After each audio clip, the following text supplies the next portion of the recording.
Hi D friends, എന്തുണ്ട് വിശേഷം? സുഖമല്ലായിരിക്കും.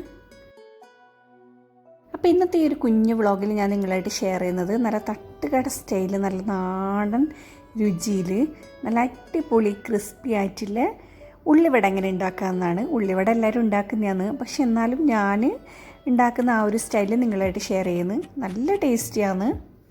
അതുപോലെ തന്നെ നല്ല സൂപ്പർ ടേസ്റ്റിൽ ബീഫ് എങ്ങനെ മുളകിട്ട് വരട്ടി വെക്കലെന്നും കാണിക്കുന്നുണ്ട്. അപ്പോൾ ഇത് കിച്ചണിലേക്ക് വന്ന് ആദ്യം കിച്ചണിലെ സന്തോഷം നിങ്ങളോട് ഷെയർ ചെയ്യാം. അപ്പോൾ ഇതിങ്ങനെ ഒരാളായിട്ട് കൂടി വരികയെന്ന് കിച്ചണിൽ ഒരു കുഞ്ഞ് 4 മണിത്തൈൻ്റെ ഒരു തണ്ട് നട്ടിട്ടുണ്ട് ഇന്നലെ. അതുപോലെ തന്നെ ഞാൻ കഴിഞ്ഞ ദിവസം ഷവർമ പോള ഉണ്ടാക്കാൻ വേണ്ടിയിട്ട്, അതുപോലെ തന്നെ ഇറാനി പോളക്ക് വേണ്ടിയിട്ടൊരു ക്യാപ്സിക്കം വാങ്ങിയിട്ടുണ്ടായിരുന്നു. അപ്പോൾ അതിൻ്റെ വിത്തും കൂടി ഇതിൽ നട്ടിട്ടുണ്ട്. ഇത് കൊക്കോപ്പീറ്റ് മാത്രമാണ്, മുളക്കോന്നൊന്നും അറിയില്ല, പക്ഷെ എന്നാലും നല്ല മൂത്തിട്ട് കണ്ടതുകൊണ്ട് ജസ്റ്റ് ഒന്ന് നട്ട് നോക്കാം. നിങ്ങളുടെ ഇതുപോലെ ഫുഡാക്കുന്നതിനിടയ്ക്ക് നല്ല പച്ചക്കറിൻ്റെ വിത്തും അതുപോലെ തന്നെ തക്കാളി കുരുവൊക്കെ ഇങ്ങനെ കിച്ചൻ്റെ ഏതെങ്കിലും ഒരു കോർണറിൽ ചെറിയൊരു പാത്രത്തിൽ കൊക്കോപ്പീറ്റൊക്കെ ഇട്ടിട്ട് വളർത്താം. അപ്പം രാവിലെ വന്ന ഉടനെ കാണുകയാണെങ്കിൽ നല്ലൊരു സുഖം തന്നെയായിരിക്കും. അപ്പോൾ ഇതൊരു പുതിയ ചെടിയാണ്. അപ്പോൾ ഞാൻ ഇതിൻ്റെ തണ്ട് മാത്രം വെള്ളത്തിലിട്ട് വെച്ചതാണ്. എനിക്കൊന്ന് ഓൾമോസ്റ്റ് എല്ലാ ചെടികളും പച്ചക്കറികളും എന്തായാലും ഇങ്ങനെ വെള്ളത്തിലിട്ട് വെച്ചിട്ടുണ്ടെങ്കിൽ കുറച്ചധികം ദിവസം തന്നെ അത് സർവൈവ് ചെയ്ത് പോവും. അപ്പോൾ അതിന് വരുമെന്നൊക്കെ ഏതായാലും ഇട്ട് വെച്ചിട്ടുണ്ട്. അപ്പോൾ ഇന്ന് ഉച്ചയ്ക്ക് ശേഷം കിച്ചണിലേക്ക് വന്നിട്ട് മെയിനായിട്ടുള്ള കുക്കിംഗ് തുടങ്ങുന്നതിന് മുമ്പേ കുറച്ച് കാര്യങ്ങൾ ചെയ്ത് തീർക്കാനുണ്ടായിരുന്നു. അപ്പോൾ ഇത് മല്ലിച്ചപ്പും പൊതിനയും വാങ്ങിയിട്ടുണ്ടായിരുന്നു. അപ്പോൾ കുറച്ച് ദിവസത്തിന് ശേഷമാണ് ഇങ്ങനെ ഫ്രഷ് ആയിട്ട് കിട്ടുന്നത്. ഇവിടെ ഇങ്ങനെ കുഞ്ഞു ബണ്ടിലായിട്ടാണ് കിട്ടില്ല. അപ്പോൾ റബ്ബർ ബാൻഡ് ഇട്ടിട്ടുണ്ട്. അപ്പോൾ അതൊന്ന് അഴിച്ചു കൊടുത്തു ആദ്യം തന്നെ. അപ്പോൾ നല്ല ഫ്രഷ് അല്ലയൊന്നുമല്ല, കുറച്ചൊന്ന് വാടിയിട്ടാണ് ഉള്ളത്. ഇപ്പോൾ ലോക്ക്ഡൗണൊക്കെ ആയത് കാരണം നോർമലി കിട്ടുന്ന പോലെ നല്ല ഫ്രഷ് അല്ലയൊന്നും കിട്ടുന്നില്ല. അപ്പോൾ ഇതിൽ നല്ലോണം വാടിയത് എടുത്ത് കളഞ്ഞിട്ട് ബാക്കിയെല്ലാം ഒന്ന് കുടഞ്ഞ് ഒന്ന് ഫ്രഷ് ആക്കി വെക്കിയെന്ന്. പിന്നെ ഇത് മുളക്കോ നോക്കാൻ വേണ്ടിയിട്ട് ഇതിൻ്റെ തണ്ടിൻ്റെ കുറച്ച് ഭാഗം ഒന്ന് വെള്ളത്തിലിട്ട് വെക്കാമെന്നും വിചാരിച്ച്. പിന്നെ മല്ലിയിലയും അതുപോലെ തന്നെ ഒരു കുഞ്ഞു ബണ്ടിലായിട്ടാണ് വാങ്ങിച്ചിട്ടുള്ളത്. അപ്പോൾ ഇത് റബ്ബർ ബാൻഡ് ഇട്ടിട്ടുണ്ട്, ഒരു പേപ്പർ കൊണ്ട് കെട്ടിയിട്ടുണ്ട്. അപ്പോൾ അതിലൊന്ന് റിമൂവ് ചെയ്ത് കൊടുക്കാം ആദ്യം. അപ്പോൾ മല്ലി നല്ല ഫ്രഷ് തന്നെയാണ് കിട്ടിയത്. ഇനി അടിയിലൊരു ടിഷ്യൂ പേപ്പർ വെച്ചിട്ട് ഇതിലൊരു ബോക്സിലാക്കിയിട്ട് ഫ്രിഡ്ജിലേക്ക് മാറ്റിയെന്ന്. അപ്പോൾ ഇത് നമ്മുടെ കൗണ്ടർ ടോപ്പിൻ്റെ മൂലയിലേക്ക് എല്ലാവരും റീപ്ലേസ് ചെയ്തിട്ടുണ്ട്.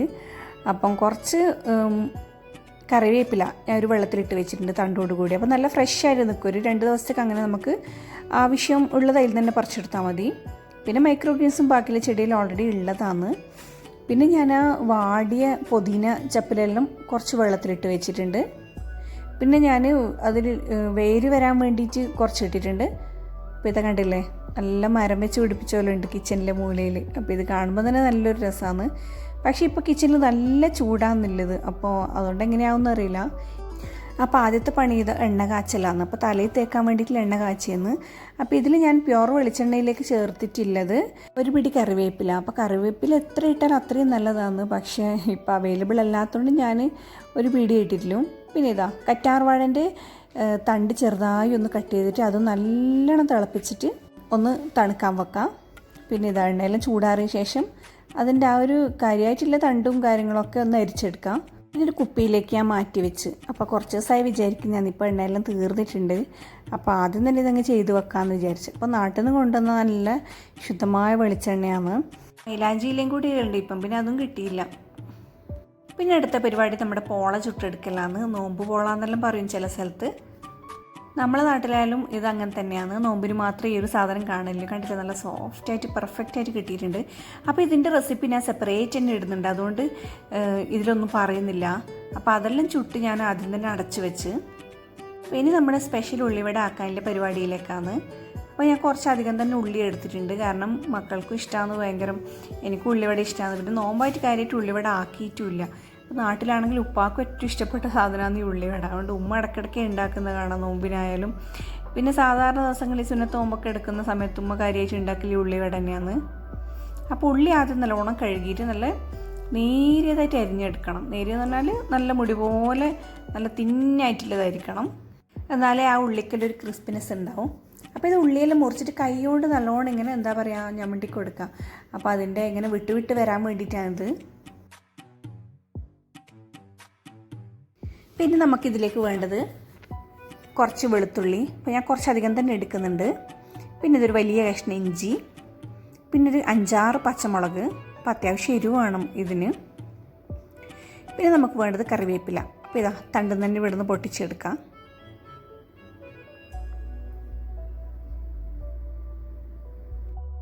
പിന്നെ ഇഞ്ചി വെളുത്തുള്ളിയും പച്ചമുളകും നല്ല പൊടി പോലെ അരിയുക, ചെറിയ കഷ്ണാക്കിയിട്ട്. പിന്നെ ഉള്ളിയിലേക്ക് ആവശ്യമുള്ളതെല്ലാം ചേർത്ത് കൊടുക്കുക. കണ്ടില്ലേ, ഇഞ്ചി വെളുത്തുള്ളി പച്ചമുളക്, അതുപോലെ തന്നെ ഒരു പിടി കറിവേപ്പില, ഇതെല്ലാം കൂടി ഒന്ന് ചെറുതായിട്ട് കട്ട് ചെയ്തിട്ട് ഇതിലേക്ക് മിക്സ് ചെയ്ത് കൊടുക്കാം.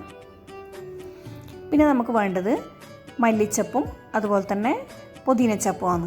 അതും നല്ലോണം കഴുകിയിട്ട് പൊടിയായിട്ട് അരിഞ്ഞിട്ട് ഇതിലേക്ക് ചേർത്ത് കൊടുക്കാം. നല്ല കുനുകുന അരിയാന്ന് പറയുന്നില്ല. പിന്നെ ഇതിലേക്ക് ആവശ്യത്തിന് ഉപ്പിട്ട് കൊടുക്കാം. അപ്പോൾ ഇതിലേക്ക് വേണ്ടിയിട്ടില്ല, കുറച്ചധികം തന്നെ ഉപ്പിടുക, കാരണം നമുക്കിതിലേക്ക് മൈദപ്പൊടിയും കടലപ്പൊടിയും ചേർക്കുന്നുണ്ട്. അപ്പം അതിനേക്ക് വേണ്ടിയിട്ടുള്ള ഉപ്പും കൂടി അത് തന്നെ ചേർത്ത് കൊടുക്കാം. പിന്നെ ഇതാ മൈദപ്പൊടിയാണ് ഞാൻ ചേർക്കുന്നത്. അപ്പം ഞാനിതിൽ 1/4 ഭാഗം മൈദപ്പൊടിയും 3/4 ഭാഗം കടലപ്പൊടിയും ചേർക്കുന്നുള്ളത്. അപ്പോൾ ഇതാ കടലപ്പൊടി കുറച്ചധികം തന്നെ ചേർക്കുന്നുണ്ട്. കടലപ്പൊടിയിൽ നമ്മൾ എന്തുണ്ടാക്കിയാലും പ്രത്യേക ടേസ്റ്റ് തന്നെയാണ്. പിന്നെ കുറച്ച് വെള്ളം ഒഴിച്ച് കൊടുക്കുക, ഒരുപാട് ഒഴിച്ച് കൊടുക്കണ്ട, കാരണം ഉള്ളിൽ തന്നെ കുറച്ചൊരു വെള്ളം ഉണ്ടാവും. കുറച്ച് വെള്ളം ഒഴിച്ചിട്ട് നല്ല തിക്കായിട്ടാണ് നമുക്കിത് കുഴച്ചെടുക്കേണ്ടത്. പിന്നെ ഇതിൻ്റെ കാര്യമായിട്ട് പണി തന്നെ കുഴച്ചെടുക്കലാണ്. അപ്പോൾ ഇതാ എന്നെക്കൊണ്ടാവില്ല, പിന്നെ കയ്യും നല്ല വേദനയുണ്ട്. അപ്പോൾ ഞാൻ ഹസ്ബൻഡിനെ വിളിച്ചിട്ടായുള്ളത്. നല്ല അടിപൊളിയായിട്ട് കുഴച്ചെടുക്കുന്നുണ്ട്. നമ്മുടെ മസാല എല്ലാം ഒന്ന് മിക്സ് ആവണം. അപ്പോൾ ഇതിലിപ്പം കാര്യമായിട്ട് കുഴക്കലിനാണ് നിൻ്റെ പരിപാടി. അപ്പം നിങ്ങളും ഹസ്ബൻഡോ ആങ്ങളെയോ ആരെങ്കിലും എടുത്തിട്ടുണ്ടെങ്കിൽ അവരെ വിളിക്കുന്നതായിരിക്കും നല്ലത്. പിന്നെ ഇതാ നല്ല തിളക്കുന്ന എണ്ണയിലേക്ക് ഒരു മീഡിയം ഫ്ലെയിമിലിട്ടിട്ട് നമുക്ക് ഓരോ ഉണ്ടയായിട്ട് ഇട്ടിട്ടെടുക്കാം. പിന്നെ എപ്പോഴും നമ്മൾ കഴിക്കുന്നതിൻ്റെ ഒരുപാട് മുമ്പ് ഇതാക്കി വെക്കണ്ട, കുറച്ചൊരു 1 മണിക്കൂറൊക്കെ മുമ്പ് ആക്കി വെച്ചാലും കുഴപ്പമൊന്നുമില്ല. അപ്പോൾ നല്ലൊരു ക്രിസ്പി ആയിരിക്കും. ഇപ്പോൾ ഇതാ കണ്ടില്ലേ, ഫോട്ടോ കാണുമ്പോൾ തന്നെ മനസ്സിലാവും അതുപോലെ നല്ല ടേസ്റ്റി ആൻഡ് ക്രിസ്പി ആയിരുന്നു. അപ്പോൾ ഈ ഒരു രീതിയിൽ നിങ്ങൾ ഉണ്ടാക്കി നോക്കിയിട്ടില്ലെങ്കിൽ ഒന്ന് ഉണ്ടാക്കി നോക്കണേ, നല്ല ടേസ്റ്റിയാണ്. അങ്ങനെ ഇതാ നോമ്പ് ഒരുക്കാൻ സമയമായിട്ടുണ്ട്. നമ്മുടെ ഉള്ളിവടയും നമ്മുടെ അയൽവാസീൻ്റെ നല്ല മുട്ടയപ്പോലെ എത്തിയിട്ടുണ്ട്. പിന്നെ ബത്തക്ക വെള്ളം കൂടി. അൽഹംദുലില്ലാ, അങ്ങനെ ഇന്നത്തെ നോമ്പ് നന്നായിട്ട് കഴിഞ്ഞു പോയി.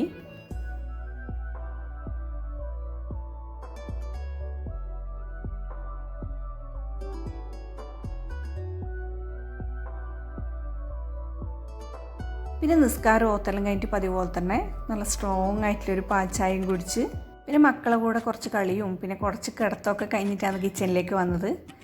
അപ്പോൾ ഇത് ഞാനിന്ന് നെയ്ച്ചോറും അതുപോലെ തന്നെ ബീഫ് റോസ്റ്റ് എന്ന് പറഞ്ഞുകൂടാ, നമ്മൾ നല്ല മുളകിട്ട് വരട്ടിയെന്ന് പറയാം.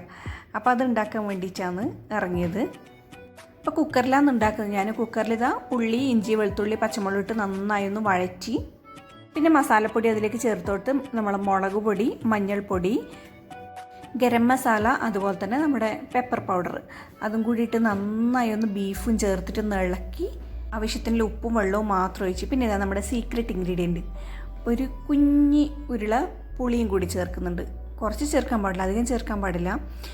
വെച്ചിട്ട് നന്നായി ഒന്ന് വേവിച്ചെടുക്കാം. തക്കാളി ചേർത്തിട്ടില്ല ഞാനിപ്പോൾ. അപ്പോൾ അത് വേവുന്നതിൻ്റെ ഇടയ്ക്ക് ഞാനിത് വെണ്ടക്ക വറക്കാമെന്ന് വിചാരിച്ച്. മോൻ്റെ ഫേവറേറ്റാണ് വെണ്ടക്ക, പിന്നെ എനിക്കും എല്ലാവർക്കും നല്ല ഇഷ്ടം തന്നെയാണ്. അപ്പോൾ കുറച്ച് നാളായി നല്ല ഫ്രഷ് വെണ്ടക്ക കിട്ടിയിട്ട്.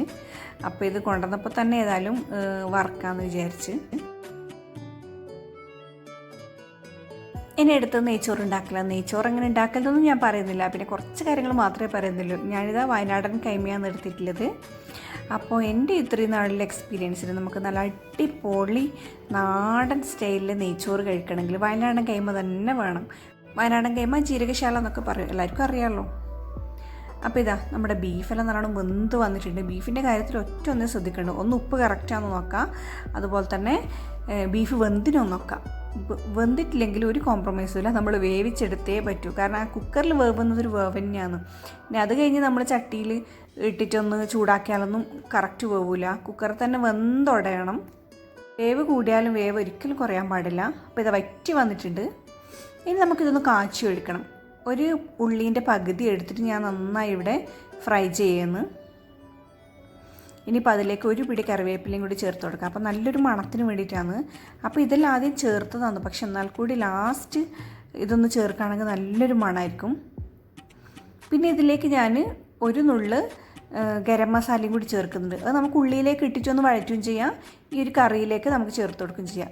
പിന്നെ ഇതാ കുറച്ച് മല്ലിച്ചപ്പും പുതിനയും കൂടി അവസാനം ചേർത്ത് കൊടുക്കുക. അപ്പോൾ ഇതിൻ്റെ കളറൊന്നും മാറില്ല, നല്ല ഗ്രീൻ ആയിട്ട് തന്നെ കറിൻ്റെ മുകളിൽ ഇങ്ങനെ കാണും.